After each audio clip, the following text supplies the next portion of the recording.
So, today's text for discussion this evening, right here in the Matchless Gifts, is Bhagavad-gita, chapter 14, 1-4, text 17, 1-7. And the title of this chapter is The Three Modes of Material Nature. This is a very important topic because it helps us to understand the subtleties of those factors contributing to our behaviors, different behavioral patterns. The three modes of nature, are major elements. They play a major role in creating different types of behavioral, permutations, and therefore, incidentally, this is not very valuable in the social sciences. Of course, now a number of devotees are doing their research based on the effects of modes of nature on in management, in leadership, and even effects of modes of nature on different psychological states of consciousness. So today's text 17. It goes thus: Sattva sanjayate jnanam, rajaso lobha eva cha, pramada moha tamaso, bhavato jnanam eva cha. Sattvat sanjayate jnanam, rajaso lobha eva cha, pramada mohattvamaso, bhavato jnanam eva cha. Sattvat sanjayate jnanam, rajaso lobha eva cha, pramada mohatamaso, bhavato jnanam eva cha. Yes. Can someone try? Sattva sanjayate jnanam,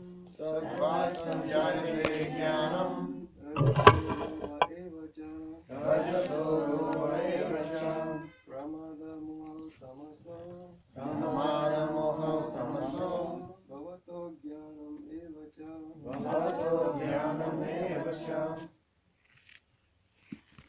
Someone else should try? The males?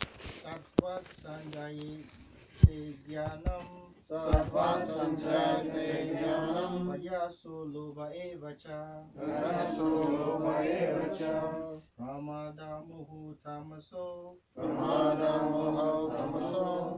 bhavato jnana eva cha.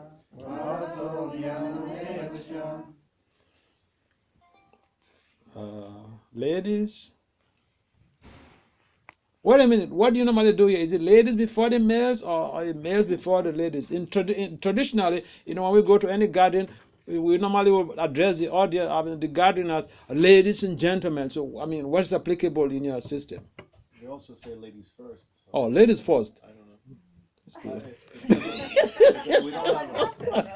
We don't have a system really. You should have a system. Don't say that. Anyway, ladies, yeah. Yes. Sattva sanjayate jnanam, rajaso lobha eva cha, pramada moha tamaso, bhavato jnanam eva cha. Anyone else, ladies? Sattvat sanjayate yanam. Sattvat sanjayate jnanam. Rajaso lova eva cha. Rajaso lobha eva cha. Pramada mohatomaso. Pramada moham tamaso. Bhavato yanam eva cha. Bhavato jnanam eva cha. Any more ladies so that you beat the men? Okay. Sattvat sanjayate jnanam. Sattvat sanjayate jnanam. Rajaso lobha eva cha. Rajaso lobha eva cha. Pramada moha tamaso. Pramada moham tamaso. Bhavato jnanam eva cha. Bhavato jnanam eva cha. So thank you very much. So word for word translation, Sattvat. Sattvat. Oh, by the way, word for word translation and purport by His Divine Grace is confounded Acharya. Srila Bhachan Vinda Bhakti Vedanta Swami Prabhupada Maharaj Ki Jai. Srila Prabhupada Ki Jai. You know why we say Jai? With Prabhupada is the founder Acharya. He actually did this literary work, so we want to give praises to whom, give to Caesar what is due for Caesar.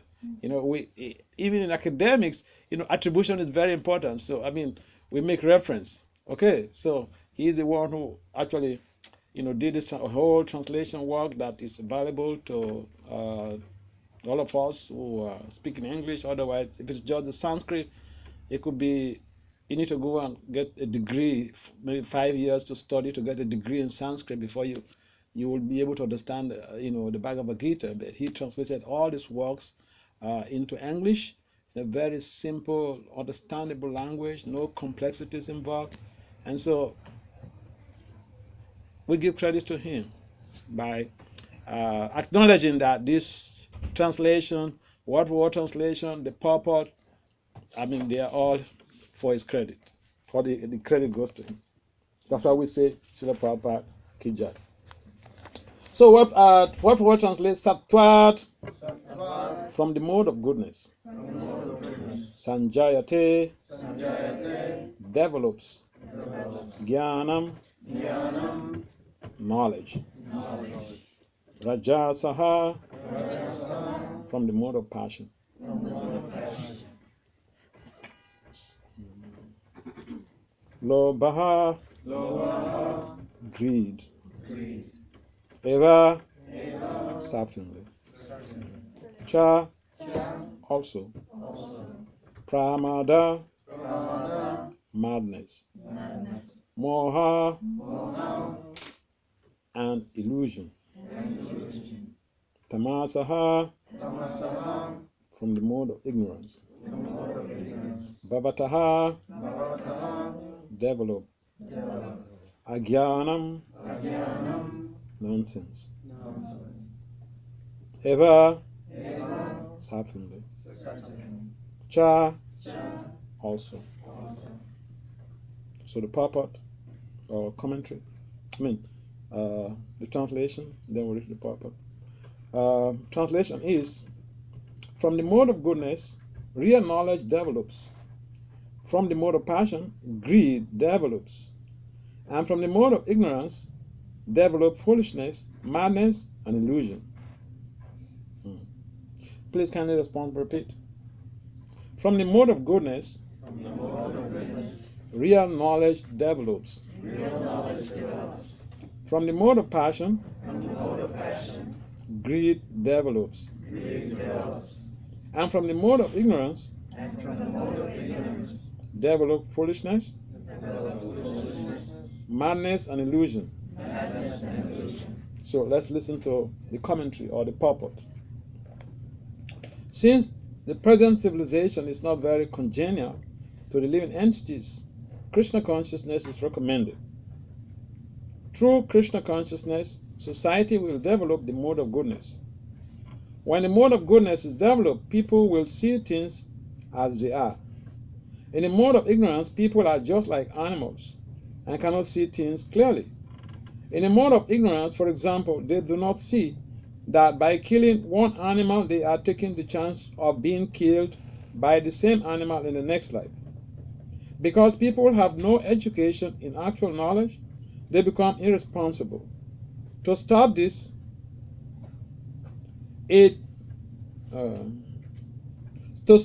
irresponsibility, education for developing the mode of goodness of the people in general must be there. When they are actually educated in the mode of goodness, they will become sober in full knowledge of things as they are. The people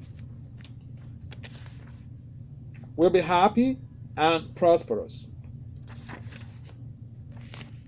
Even if the majority of people aren't happy and prosperous, if a certain percentage of the population develops Krishna consciousness and becomes situated in the mode of goodness, then there is a possibility for peace and prosperity all over the world.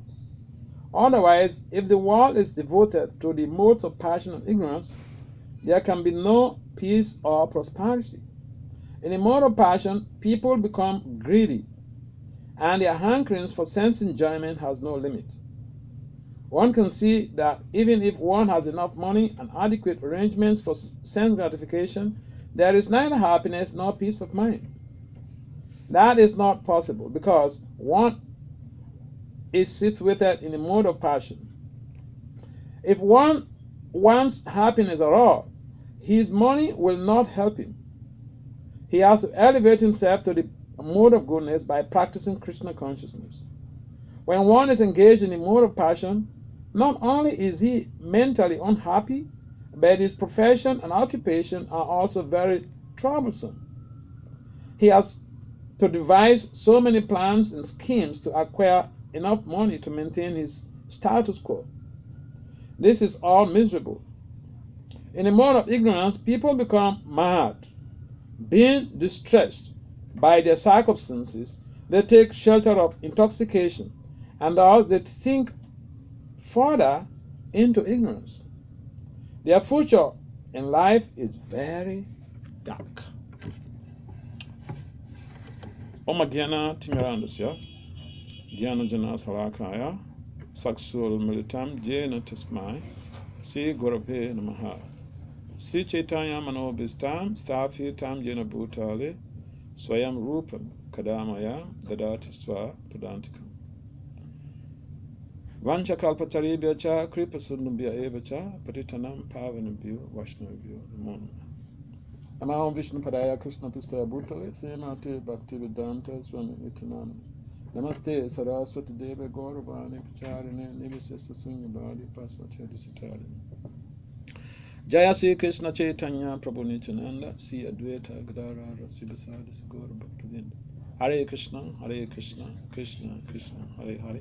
Hare Rama, Rama Rama, Hare Hare. So welcome to Saturday gathering here in the heart of New York. This is the Matchless gift. This is the very place. I always like to repeat this. This is the very place where Srila Prabhupada started the International Society for Krishna Consciousness. It was a one-man squad, an international organization that is initiated by one man without any grants from the government, without any support from family members, without any support from friends. He was only directed. And who was his director? Lord Krishna. He was only given instruction, go and do this, without any resources. When you're given instructions in a firm or in the organization, you are given so much of resources, men, financial resources, whatever, fixed and whatever assets. But Prabhupada was given nothing. He was only given instruction by his spiritual master, Srila Bhaktisiddhanta. You, if you ever have money, print books in English, go to the West and spread Krishna consciousness. And he did it. It took some time for him to strategize to be able to execute the order of the spiritual master, but he did it. How was he able to do this? He had firm faith in the orders of his spiritual master. That is why we are having these teachings available to us now.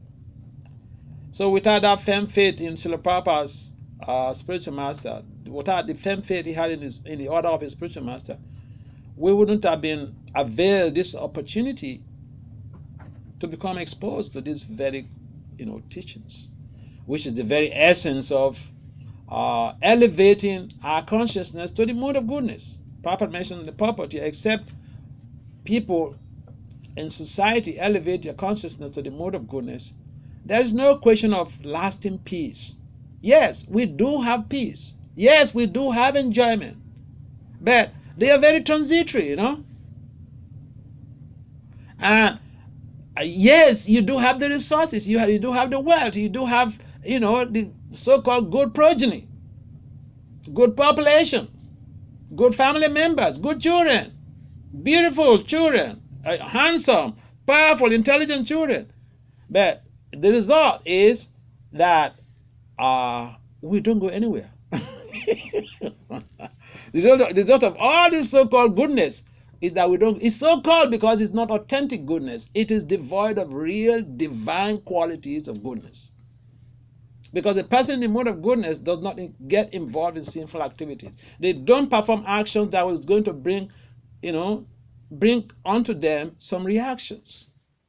That is the basic quality of someone in the mode of goodness. They understand things as they are, so they don't act based on their whims and caprices. So Papa mentioned the purport, the danger of being in the mode of ignorance. But who really wants to be in the mode of ignorance? In the mode of ignorance, like I mentioned last time I was here, in the mode of ignorance, one performs activities to, create pain on other people, to give pain on other people. When other people are in pain, that is the pleasure of those in the mode of ignorance. And you want me to say, oh, Hitler was real, the typical example. But it's not just only Hitler. Or we even have new Hitlers right now. Here in New York, we have new Hitlers, modern Hitlers. Hitler might have performed his genocide on a grand scale, but there are some people right here who are also inflicting so much of pain to other people, to families. I'll give you a gross example. In 2012, 3 girls, 3 teenagers were good friends. Skyla, Sheila, and Rachel. In Virginia, right here in Virginia. Teenagers, 16 years old. They were moving together, they can't do without anyone, any one of them. But you know what? At some point in time, Skyla disappeared. Beautiful girls. Skyla disappeared. The cops launched investigation. The parents reported. What happened when the dad went to Skyla's room? He saw that the windscreen was open. And he saw the stool or chair that Skyla used in going out.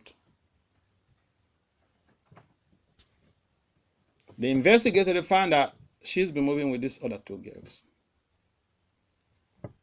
We're talking about the mode of ignorance. What activities do people in the mode of ignorance perform? If someone is impelled by the mode of ignorance, what do they perform? They create pain. The activities it creates pain on society.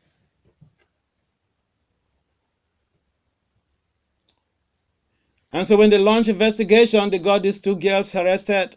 They must know something about this missing girl. But, there was nothing forthcoming. They denied flatly. The cops couldn't establish any case because you can't see any link about, someone disappeared, their friend. Yeah, you can be interrogated, but where's your evidence? So they left them pending, digging into some other areas where they could get evidence. But one time, one of these girls ended up in hospital. Mental health issue. She couldn't take it anymore. You kill somebody, at some point in time, you can't take it anymore. So she was in the hospital. And then later she confessed that she participated in killing her friend. Teenager, 16 years old. And when they gave and she cooperated with the cops in the matter to be able to get the other girl, involved. So they arrested the both of them. And when they gave the details, it was too gruesome. They used knives to kill their friend. Knives. They stabbed her over 50 times.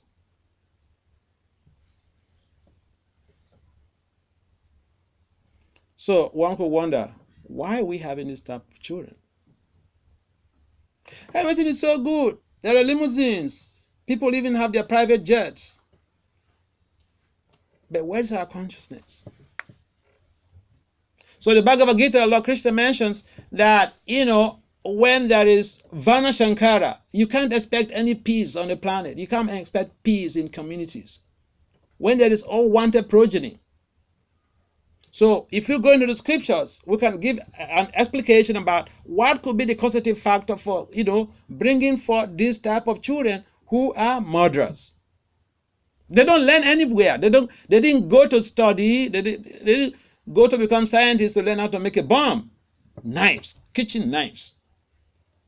They didn't carry a gun. This time you say, we're going to ban guns.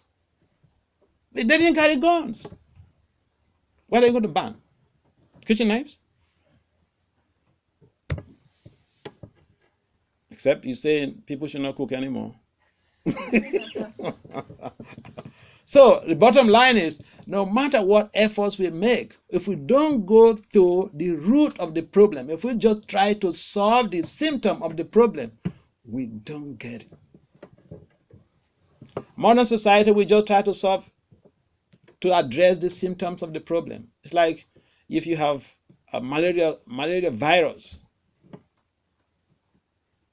or for instance, you have to have a bladder rupture, you underwent a surgery, and then you have urinary blockage, you underwent super big surgery. You have a tube. We have a tube. Except that tube is removed, you are not going to be healed. You may function very nicely all over the place, doing everything else. You have a wound, you have an injury there because a tube is there. So we artificially try to play around the tube without, giving the proper medicines to heal the wound, so that we remove the tube, and then, we keep giving medication to be able to get internal healing done. This is how we try to solve problems. The whole issue is that we are bringing forth into this world kids in a mode of ignorance, in most cases. So if we go to the scripture, and that is a result of Vana Shankara, or wanted progeny. What is a wanted progeny? Illicit sex. Let's get into the Vedic literature and analyze to be able to correlate this. Now, if you read the Bhagavatam, you know the story of how Hiranyakasipu was born. Hiranyakasipu's father was a very great sage. When Hiranyakasipu's mother wanted sex, she wanted to meet the husband. Hey, I need a dick to ride. The man said, no way, not now. This is not a good time. She said, what? We've signed a contract. You're my man. You have to supply me my social needs. What are you talking about? I need a dick to ride right now. The husband tried to dissuade her, but she has lots of philosophy. She gave all the philosophy she could to convince the husband that as a husband, you cannot say no. So eventually, the man gave in. So they had the affair. But the man said, because you don't listen, you are adamant. This is the result of this pregnancy. Because the time is not proper, your consciousness is not proper, you didn't perform any rituals, you just about sense gratification, this is the result. You are carrying in your womb a demon who is going to create so much disturbance in the world, who's going to kill people mercilessly, who's going to terrorize the whole world.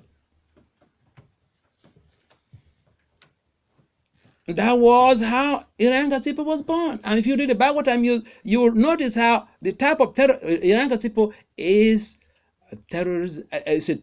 He was a terrorist without bounds. It's not that he terrorizes you, he kills people, and then he goes to hide. No. He doesn't go to hide. He comes before you and says, if you have the power, come and deal with me. And when you come, he kills you. He has so much of power. So we are also having this type of situation. And you see, the point is, while we are bringing up this point, I like to be graphic in terms of giving current correlation to what is obtainable in the scriptures as to how these Vedic literatures can proffer solutions to modern day social problems, the social ills we have in society. So if someone is born in the mode of ignorance, is under the auspices of the mode of ignorance, they don't do anything functional to create a positive change in the community. So these teenagers, they didn't go anywhere to learn how to shoot a gun. They were born with that consciousness. And you know what? One of their friends, a cousin to one of the criminals, when she was interviewed, they are of the same age. When she was interviewed, he said, because the cops, they didn't bother to find out, why did you kill? They did, but then they just said, we just don't like her. But there was another reason. There could be another reason. So one of the cousins to one of them was interviewed, and they asked him that, what do you think? Well, they asked her that, what do you think could be the cause of these two girls murdering their friend in cold blood? And she said, you see, the kids, they move together, they know the secrets of each and every one of them. So she said, the only reason she thinks could be that diseased girl must have encountered a sexual affair between those two girls. So whatever the reason, it was not worthwhile. That's the point. And so if we want to move society forward, properly saying, we have to create an enabling environment where people could cultivate Krishna consciousness. Why? To be able to develop the mode of goodness. Because the mode of goodness is the functional platform where auspicious activities could reign in society. The mode of passion is not so congenial for a collective positive change, because someone in a mode of passion is just after themselves. It's greed. I want this for myself. And sometimes even among the family members, they won't give anything. They won't give their spouse anything. They won't give their children anything. Nothing. Maybe they're tired of using the car, and then they say, hey boy, take this car. If you love your son, you should buy a new car for your son. You have so much money. Why give your son a car you're tired of using? If you really love your son, buy a new car for your son. Because you buy new cars for yourself. So for someone in the mode of passion, even to expend your resources, for their kids, benefit, it could be a problem. And therefore we find that society is not so peaceful, people are not happy, even the families of the rich, aristocratic family, the families are, staunchly, they are smelling with riches, with wealth. You see, people are not happy. Because you can't buy happiness with financial resources. Happiness is It's something within. Ananda Maya Vyasa. By nature, we are supposed to seek for enjoyment. Why? Because we want to be happy. But we seek for this happiness in the wrong places. In the wrong places. So Papa also mentioned in the Papa how people resort to intoxication because they're frustrated, they're stressed. You know, Srila Bhakti Swami Maharaj, he mentioned in one of his lectures on leadership, he said, you know, one of the things that is very observable in society is that as soon as someone feels a little bit distressed, sad, they think their problem could be resolved through sex. Oh yeah. And so there is no real procedure, no real ritual involved. Sometimes people artificially try to perform some rituals of going around to get to the same point of let's have sex. Why people don't just go to the street and tell people, hey girl, boy, I like you, let's have sex. We pretend a lot. We just go around. We circumvent the whole thing. So many rituals involved. Dating here and there. And it boils down to one thing, just sex. People don't want to hear this. And they think that, following these rituals, this is civilization. But you're wasting so much time. And therefore, it is important for people to develop Krishna consciousness so that we call a spade a spade. We know where we are going. And this Krishna consciousness, it begins with association. Sadhu Sangha, coming, associating with people who are interested, people who have the same goals. If even you want to marry and you and your proposed spouse, you don't have the same objectives, it won't work. It won't work for a long time. Young people, you should hear this. If you just get attracted to somebody and say, hey, you're cute, hey, you're awesome. If you don't have the same line of thoughts, if you don't have commonalities in terms of your objective criteria, it will not last, man.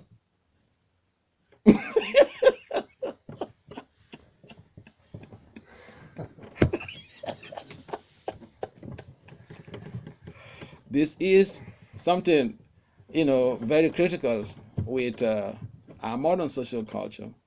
So the bottom line is that even in social dealings, we need compatibility. I don't feel very comfortable getting along with someone intimately when we don't have the same thought patterns. I have so many friends, scholars, but none of them. I don't really make a number of them close friends because we don't have the same mindset, Why? Because if I get close to those people and try to artificially make them my close friends, the relationship will not last.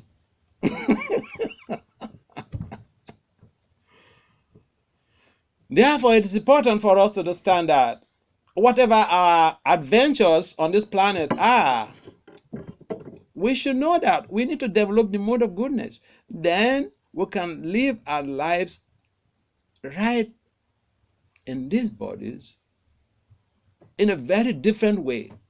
That means we will be able to accomplish our goals in a very happy mood. In a mode of goodness, no one is happy. So, if I go back to that example I was giving about these two teenagers who killed their friend, now the two of them are in jail. And why do I bring up this story? The father of the disease, he was a white guy. He was so angry. He couldn't contain his anger anymore. They've been jailed. Those two girls are in jail. 16 years old, you're going to jail for murder. You tell me your future. The families, the parents, it's like those two girls, they use a big needle with a big thread to seal the lips of their parents in the community. Hey, mama, shut up there for the whole of your life, okay? Don't say anything in the community. I am a murderer. What can you say? Your beautiful girl, your beautiful daughter is a murderer. What would you say in the public, in your community? So the father of the girl, the deceased, he was so, at some point in time, he got really fumed. And he said, they should die in hell. they are sickos. Sickos, madness. Get the point why Prabhupada mentioned that. That's why I bring up that story, to demonstrate how even the most beautiful teenagers could be influenced by the mode of ignorance. And the resultant effect is demonstrable. You can demonstrate that in their behaviors, their attitudes. And we are also giving some clue as to why we are giving birth to this type of children. The consciousness of the spouses, the consciousness of the man and the woman at the time of making the child, they invoke a particular type of soul that levels up, that correlates to the aggregate consciousness of the both parents. It invokes a particular soul that aggregates that consciousness into the womb of the mother. So if the both parties are drunk, in most cases the sex act, goes when people are drunk. They go to the party or go to the restaurant, and drink drunk before they go into sex. So, but then you could be pregnant at that time, and the system doesn't really care your social status. It could be maybe the minister or whatever. It's about the consciousness of both parties. So this is a very intricate, subtle science that people need to understand, so that we can turn things around in society to try to invoke, God-conscious, powerful children in society. But that requires the mode of goodness. That's why Prabhupada is mentioning we need Krishna consciousness. And it all begins with Sadhu Sangha, association. And when you come to this type of garden, the first thing we did is chanting Hare Krishna, Krishna Krishna, Hare Hare, Hare Rama, Rama Rama, Hare Hare. With Midanga, musical instruments, in a very melodious way. And you see, when you come in, you see that you feel the vibration. And who doesn't like music on this planet? I don't like music. Show with your hand. I don't think anybody will say they don't like music. So there are no big rules, and there are no hard. Papa will say there are no hard and fast rules. And who doesn't like to eat? Why are so many big restaurants all over the place? People don't even like to cook these days at home, although people like to enjoy food. Everybody likes food. And I tell my friends, I tell them that, if you want to really put your husband in your pocket, endeavor to give him the best of foodstuff.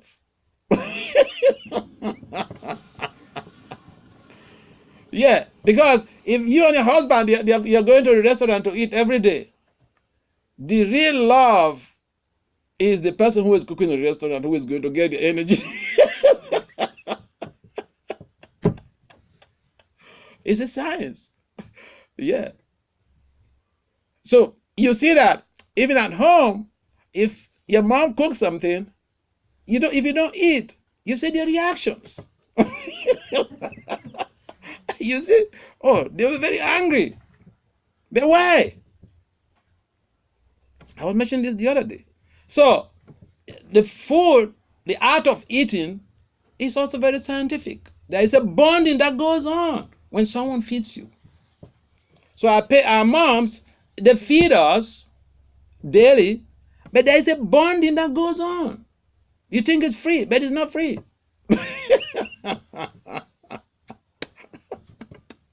Mom is feeding me very nicely, freely. I just eat and go away. Okay, no problem. Therefore, it is a good bonding. If we want to rise to the mode of goodness, our eating has to be regulated. If we chanting Hare Krishna, good. We're coming to have sadhu sangha, good. We are reading Prabhupada's books, good. But we also have to regulate our eating habits. Because if we just go into a restaurant and then we order for some vegetarian, rice, or some grains, some other type of grains. What are the popular grains right here in New York? Pasta. A pasta, yeah. They're all grains, pasta. What about, pizza? Pizza. They're all grains. The point is, we want to rise to the mode of goodness. Our eating is so important. And therefore, when we eat food, grains that are prepared by someone without infusing love and devotion in it, that food is not offered to Krishna, we are actually eating sin. That's what Krishna said in the Gita. Papa, when we eat food that is not offered to him, then we are eating sin. So yeah, we may to be a vegetarian is okay, but we are not advocating vegetarianism. We are advocating Krishnatarianism, isn't it? Yeah, so if we really care for our devotional future, there are little things we need to incorporate into our lifestyles. There are certain things that we should not just neglect. We wake up in the morning to do our japa before we go to work. Our eating has to be regulated. We have to learn or practice how to cook something and offer to Krishna. Because one of the easiest ways to become polluted is to eat grains outside. And I remember one country I went, I spoke in the Bhagavatam class and I was mentioning these points, and one little kid, the mother was not in the Bhagavatam class. So after the Bhagavatam class, he went to meet the mother and said, "Mommy, you stop giving me bread, okay?"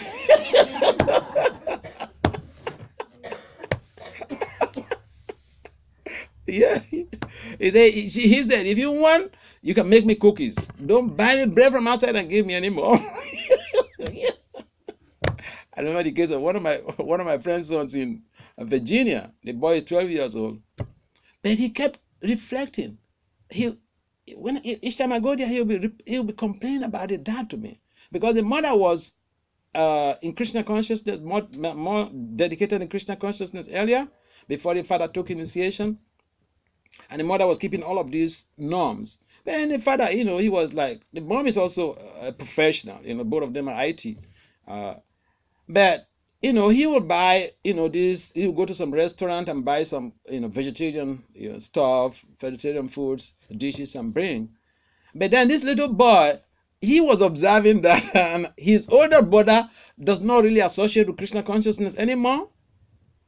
So he was attributing his father's attitude of buying those type of food to his brother that contributed to his brother not being interested in Krishna consciousness. And look, at 12 years old, I was there, so I was at their home. We were talking. He came to the room, the guest room where I was staying, so he came there, we were talking. His father came down. He wanted to speak with me. And you know what he said? He told the father, "Dad, leave this place. Leave this place. When I finish with my dad, you can come and see him." Yeah, so that loving relationship has to be there. But what we do, some of the kids, they may not speak anything at that time. Therefore, it is best to be exemplary. The modern culture, the kids, they don't just look at you and say you do one thing and you say something else. No, it doesn't work in that way. Therefore, for us to come to that platform of goodness, the practice of consciousness, a Krishna consciousness, has to be very meticulous. We have to follow details. The chanting, the association, the eating, the reading, all these things have to be incorporated in our life. Yeah, we have busy schedules, but remember Bhaktivinoda Thakur, he was having over 10 children. He was a justice, and he was at the same time the president of Jagannath Temple. So there is no complaint we are going to give that, what our acharyas have not done. Therefore, Krishna consciousness is open to us. We have to take it very kindly, and it is meant for our growth. Not only our spiritual growth, even our social, economic, or whatever growth we want to delve into.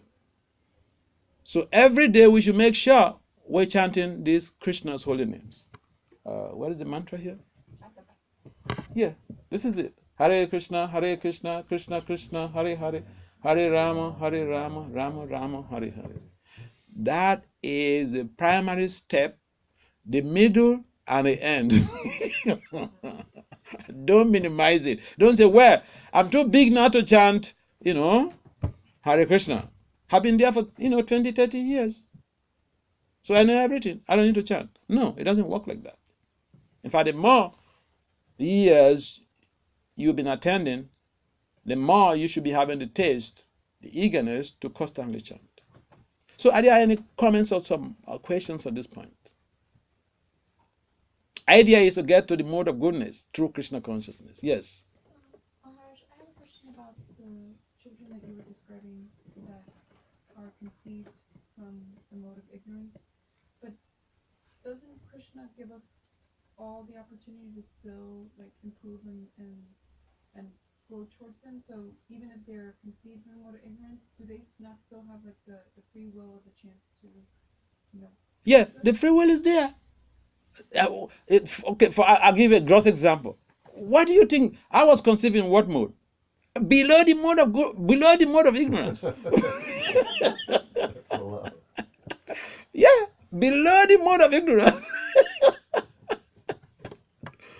So we have a free will, and a number of people are also having some carryover from their past lives. And so no one is left out. The point is, we should recognize that everyone has a chance to become a devotee of Lord Krishna. So we should not minimize anybody. Some people are unlucky, like the example I was giving in terms of those two girls who murdered their friend. Well, they are not exposed to Krishna consciousness. Anyone could be transformed. Yeah, anyone. Look, Papa gave the story of a hunter. I guess all of you know what hunting is. People carry guns, go to the bush and shoot animals.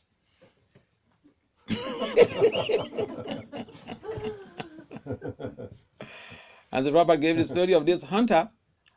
When Nadamoni is one of the famous sons of Lord Brahma. He travels all over the universes to preach Krishna consciousness.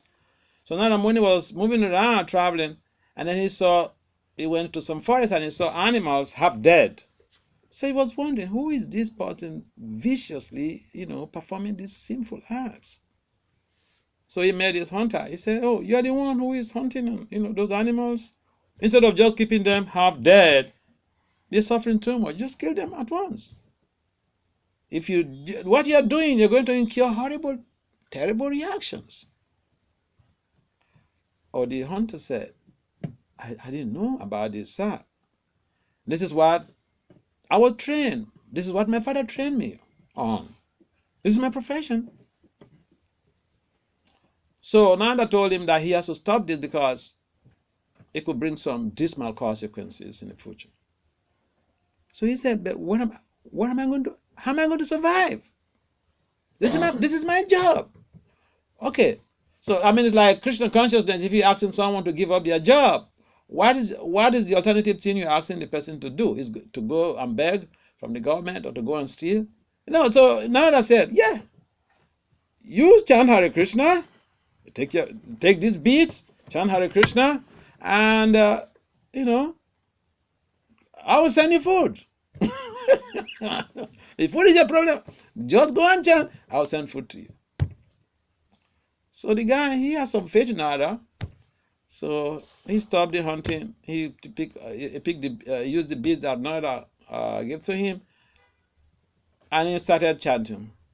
He went to the bank of the river and started chanting. And so all of the the villagers, they noticed that this sinful hunter has become a holy man. He's chanting. So they brought to him so much of food stuff that he didn't even have where to put them. And so one time Nada Muni was coming to visit him, because in those days the spiritual masters, they visit their disciples. They visit them at their homes. Why? Because to be able to deepen the relationship, interpersonal relationship, there were no middlemen between the guru and the disciple in those days. Spiritual master will go and visit. They have interpersonal relationship, connection, deepen the relationship. So Nada went there with Parvata Muni, another great sage. And as they were going, this hunter who had thought to become a saintly person, he was coming to greet them. But he was meandering on the road, walking like this, jumping like this. And so when they met him, Parvata Muni asked him that, I observed that you were meandering, What was it? What's responsible for that?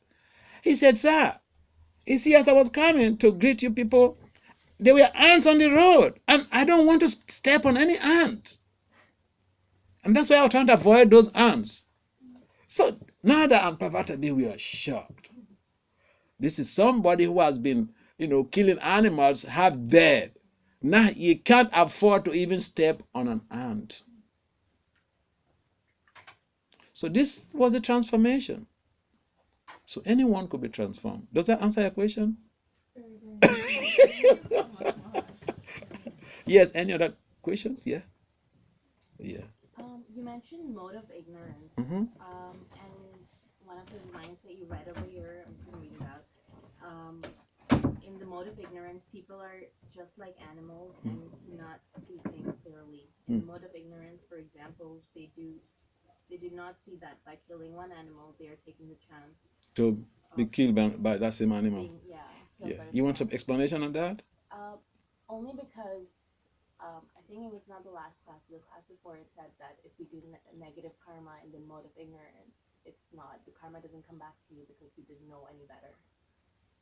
So, Really? No. The point is, any sinful actions we perform, we get the karma. There is no excuse. I'll give you an example. As a child, even as a child, someone committed some violence on an insect. He used a little piece of bamboo stick to pierce an insect. Children play that. I know the case in Africa. They play with all these little insects. They do all type of havoc. Insects now. Who cares? But you know what happened to that guy? He was arrested. He became a sage. Okay? And he was mistakenly arrested. They were searching for running after some thieves, and then they saw him and they mistook him for the thieves, and so they arrested him. And in those days, thieves, you are pierced with an arrow. So they tied him up. They tied him up on a stake. And they were about to, pierce him with an arrow. Somehow the other, they didn't do that. They didn't do that. But he was furious. He had the power to go to Yamaraj, the superintendent of death. He traveled there to ask him, by his mystic power, he went there to ask him that, what? You did this to me? I was tied on a stake, ready to be pierced with an arrow, to be killed? You tell me why? Yamaraj said, hey, calm down, hold your peace. You know what? When you were a little child, you were playing with an insect and you pierced the insect with a bamboo stick. You killed the insect. You pierced it. As a kid, that's what you did. You're supposed to be pierced with an arrow like you pierced that insect. But because you have accumulated a lot of pious activities in your saintly life, and so that was just a little bit of the major reaction you would have gotten this lifetime. Still, he was still angry. And he said, look, as a child, your laws are too stringent. I'm not supposed to suffer for anything as a child. Yamara said it doesn't work like that. We're in the universal court of justice. But he was still angry. He said, you did this to me? You disgraced me? I curse you. You should take the bed as a Sudra. That's why Yamaras take bed as Vidura. I'm giving you sastric evidence. See, I like attribution. I'm coming from a scholarly background, so I like attribution. If I say something, anybody challenge me to what I say. So I don't say, I remember, look, when I was a brahmachari, I used to say, if I give a class, I say, I don't want, comments. You challenge me, challenge me to what I said so that I prove my case. So this is the case. Sinful, Prabhupada always mentioned, the laws of nature, they are very stringent. You've seen in the purport that if you kill an animal, like people who are using animals for sacrifices, they risk to be killed by those same animals. I'm not the one saying it. I'm only supporting with an evidence based on the same Vedic scriptures. If we are giving a class, we are giving a talk, we should know that we have to support our points, buttress our points with evidence. If you go to the law court, you don't go and tell the justice blah, blah, blah. You bring your evidence from past cases to support your argument. So here is a typical case that Prabhupada mentioned here, and I'm just giving adducing evidence to support this. Okay? Does it make sense? Thank you. Yeah, we are not advocating for people. We are not in a church whereby someone goes to give a sermon on the pulpit and then he goes away scotch-free. No. I don't go away scotch-free. You ask me questions. This is very good. Okay? Anything you're in doubt of, clarify your points. Why? Because you may go to repeat the same thing somewhere and someone will challenge you. You mean it? Where's your evidence? I remember I had a lot of problems with devotees when I was in New Jersey, when I was a brahmachari. Because they give even a story, because, the devotees are fond of giving stories. So they're giving a story, and I say, look, if I go to some academic conference and I present this narration, what is the attribution I should use? And they say, oh, Vasudev, these academic things, you don't believe in anybody. I said, it's not. I didn't say so. If I don't believe anybody, I won't be staying in this movement for 20 years, 30 years. I believe. But my belief should be backed with an evidence. Otherwise, it becomes an assumption. An assumption is not acceptable in empirical science. Belief, that's not a problem. Your belief has to be backed with an evidence. You get a point? So it's not a problem. We should be open. We should ask questions. We are not training people to become like, zombies. You believe, you hear, and you repeat. Believing and hearing is good. But we're not encouraging people to become, what will I say, a parrotologist. So just repeat something like a parrot, and you don't understand. Any other comments or questions? Yes. Someone else? Yes, you wanted to ask some question, boy? I don't know if it's a question, maybe a comment that you can respond to. Maybe what? Maybe a comment. Okay. I hope you're not giving another class if it's a comment. I prefer a question or a challenge than a comment. All right, go ahead. So often in these discussions with people who don't practice Krishna consciousness. People who did what? Often in these discussions with people who don't practice Krishna consciousness. Who don't? Right. Okay. About eating meat, for instance, or even say the situation, the circumstances with unwanted progeny, how that occurs. For example, today we see people, I guess, lobbying for the right to sterilize themselves, to circumvent the possibility of pregnancy. Sure.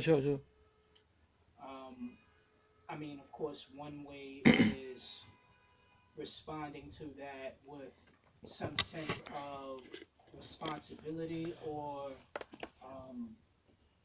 I guess something along the lines of respectability, politics, or something of that nature. But then there's the option of referring to scripture, coming from that angle. But I tell you, excuse me, sorry, but I tell you, I don't believe in scriptures. I don't believe in scriptures. I go by human rights, and I can make a policy. I can put a bill up in Congress, and if it's accepted, and that's it. We don't believe in scripture. God, and politics, they are different areas. We don't mix them. What will you say to that? That's exactly what I'm getting to. So, what do you say to that?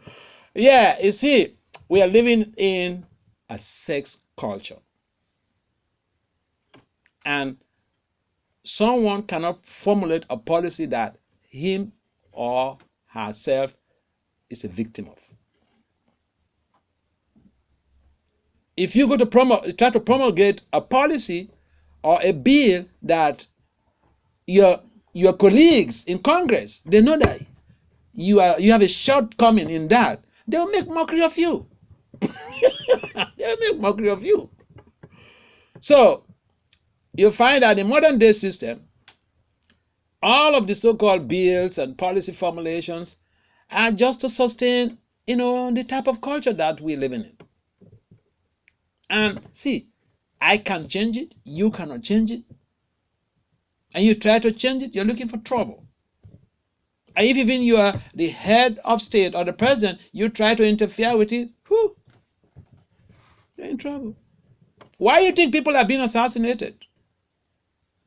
See, if I were in politics, I would have been a very good politician. I would have, aligned with every lobbyist. Anything that they say that is going to be counterproductive to my, sustainable existence. Because if you can't change the people, you cannot just use laws to change them. See, there are laws, there are criminal codes, there are road traffic edicts. Why are we having criminals? Why are we having violators of the road traffic edicts? Because people have low self-control. Like I mentioned, we are not treating the disease. We are treating the symptom of the disease. You get this point? A modern culture, we are treating the system, the political system, the legal system. We are trying to deal with the symptoms of the disease. And we're saying that scriptures, religion, you don't blame people. People have used religion to just embark on massive destruction.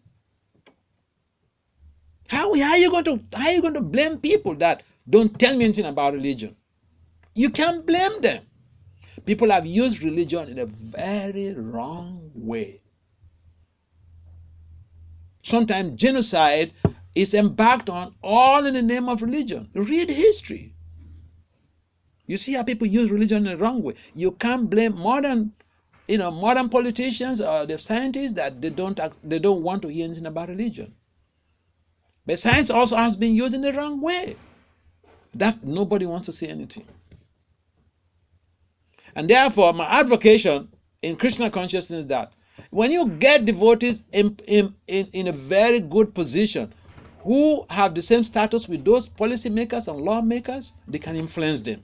You can't present laws to these people and say, hey, there's no abortion, it's against the scriptures. Who cares? You understand the point? So it's a subtle thing, but this is the best way I can just bring it up, that You have a good point. But irresponsibility is the watchword of modern society. Irresponsibility. Even right now, see, let me give you a narration of an encounter I had in New Rochelle when I was living in upstate New York some few years ago. I went to the bank to transact to have some transaction, and this beautiful lady, the manager, she was the one attending to me. And I was discussing, and then, I think she was asking me some things, and I told her that I'm a monk and all this. And so she became really excited. It's very difficult for you to see a beautiful, a professional lady, and you say you're a monk. What are you talking about? But she was very much, into it. She liked the idea, and she was telling me how when she was a young teenager, she wanted to go to become a nun, but her parents refused and all those things. And then we went on to discuss, and she was telling me how she hated marriage like anything. She said he gave several reasons how people are just using it to make money, and because she's very opulent, in a good position, and someone coming to marry her means that they want to they're coming for her money and all this thing. So I shared her zeal. A beautiful lady, a big lady with money, she's not interested in marriage. So I thought she's not interested in sex. You understand my point? I thought so. But then, in the middle of the discussion, she said that she had a boyfriend. So it just means, well, I don't want responsibility in sex. I can get it anywhere. I don't need any responsibility. And there are so many people, some men and women, they're just of that status. You can't say what they're resolved to do with their lives is bad. They have had bad experience.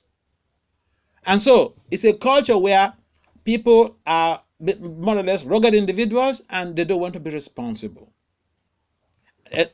One young girl was advocating the reasons why girls should be having sex with dogs. And again, you find that her reasons were very cogent. But is it in consonance with the majority of the laws, state laws in the United States? No. But there are some states that, you can do that, in as much as you don't do it in the public. So the laws are completely different, and if we want to talk about laws, we will simply waste the whole of our time, instead of cultivating Krishna consciousness and then try to change whomever we come in contact with. If we're just concerned about the general affair of society, we will be wasting our time and wasting the time of so many people. Because if we develop that mode of goodness through practice of Krishna consciousness, the individuals we meet in the office could be affected by just the radiation of our love. Each time we meet someone, we do radiate some energies. And so if you are practicing Krishna consciousness to the core, you will affect someone. And therefore, we should not really be so much concerned about, the whole of New York to change overnight. Look, how many people are here? What's the population of New York? So Prabhupada wanted us to, individually, we should purify our existence by chanting Hare Krishna every day. We should purify our existence by eating all the prasadam. And we may say, well, I don't have access, I don't go to the temple every day. Yeah, you can make the prasadam in your home. We should purify our existence by reading Prabhupada's books. You can say, well, I don't have money to buy the books. There are Veda pages online.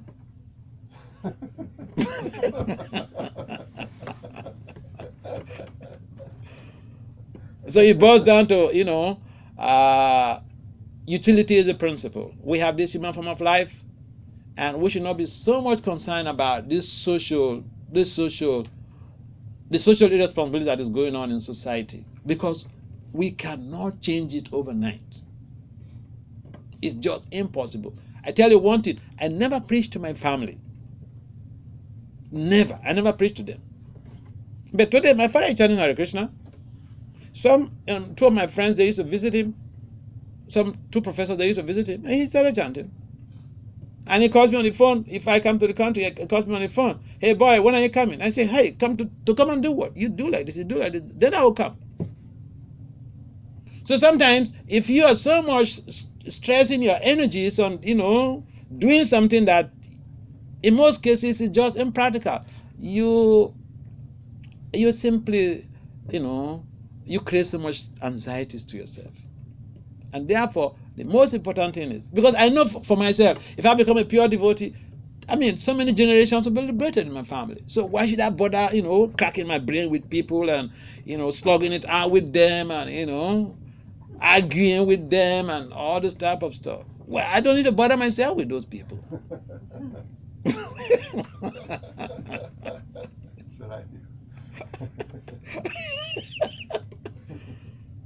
So I like to take my life easy. I have very short life on this planet. Why should I waste my time, fighting with people? Oh yeah. I'm sorry, but this is how to respond to this type of situation, because yeah, we are concerned, but first we should try to deal with our community, our environment. Before we deal with the community, we have to deal with ourselves. Papa said we should be serious. Bhakti Center said we should be so serious with ourselves. But other people, we should be flexible. Does it make sense? It does. I think so. Any other questions? Yes, someone was trying to ask a question here. And just in case you're feeling shy to ask a question, here's my email. Here's my email, okay? Yes, please. I'm not sure what my question is. I just know I want to ask one while I'm here. I'm serious. We're talking about the mode of goodness versus the mode of passion, the mode of ignorance. So the mode of ignorance makes sense enough to me. You don't know, so you do crazy, ridiculous things without realizing it, right? Yeah. It makes enough sense to me. The mode of goodness makes sense too. If you do the right thing, the happiness and things like that will come.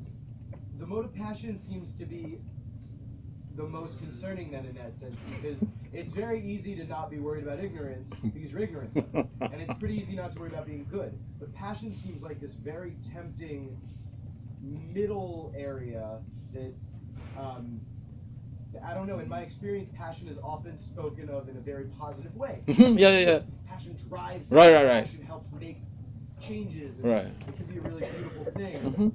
And the teaching indicates that it can also be very dangerous. I'm just interested in, is there a gray area in there? Is there a passion that can be channeled effectively? Yeah. Look at the whole of this universe. This is the effect of the mode of passion. Lord Brahma, who created this, who is the secondary creator? Lord Brahma is the secondary creator. He used the material elements, earth, water, fire, air, ether, mind, intelligence, and false ego, to assemble these elements into different bodies. And he created different forms: trees, humans, aquatics, etc.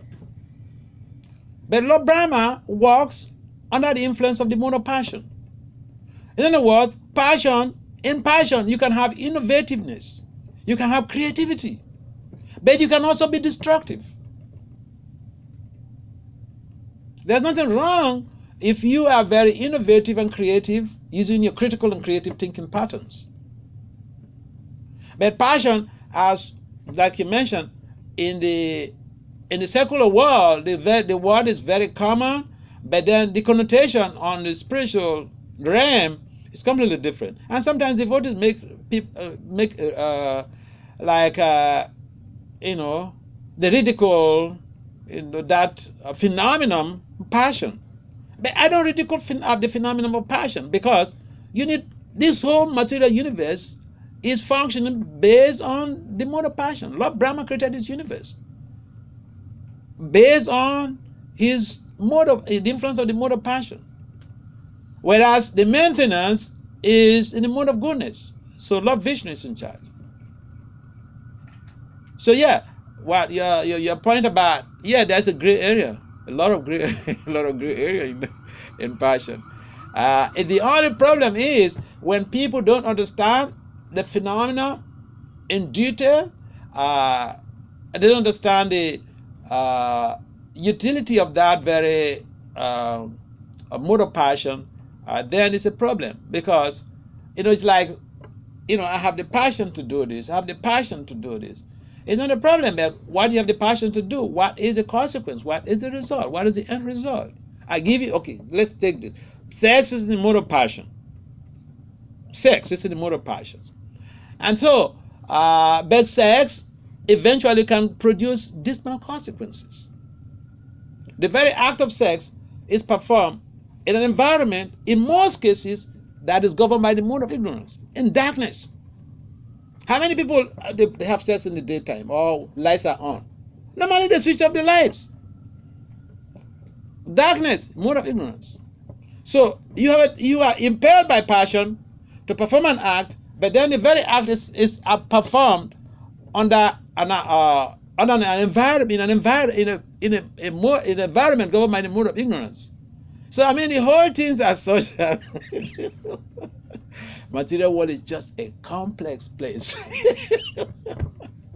We should not be so desirous to hang out here for too long.